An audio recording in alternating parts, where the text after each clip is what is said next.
Mycelia is a mushroom game, a cute one. Look at that cover. And it is a mushroom game among many mushrooms. Shroom lovers, your time is now. There are so many different mushroom games that are out there.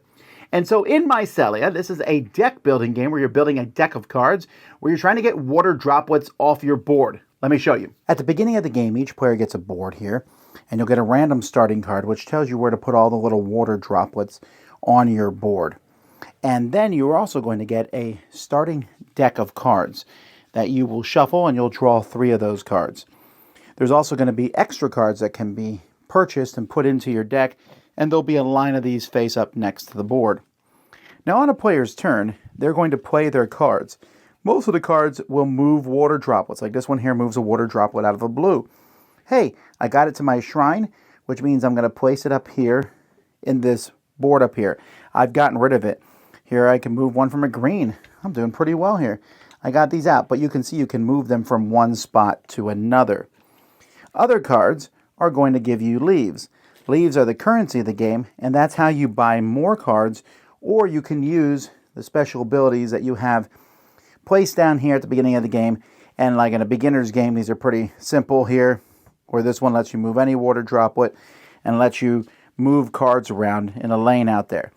But you can see here some cards, like this one gives you 4 leaves, or lets you just get rid of 2 drops that are in the red area. This one lets you move 3 water drops. Here, around a red area, I can kill water drops, but this is a pretty expensive one, costs 7 leaves. Some cards give you more leaves, but then give all the other players a leaf. So you're going to be doing that. Also, as players are getting rid of drops on their board, they're going to be filling this up here at the top. You'll notice there's a die on there also. And when this gets to wherever the die is, let's say it's a 3-player game, so it reaches the die, then we rotate this whole thing like this so that all the drops fall out, which doesn't really mean anything. What does mean something is this die coming out.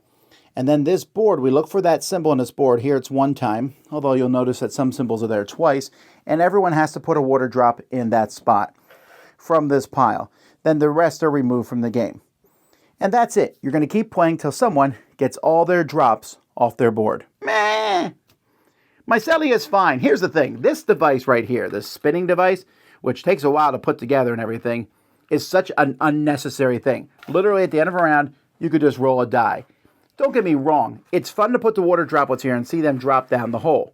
But it means nothing.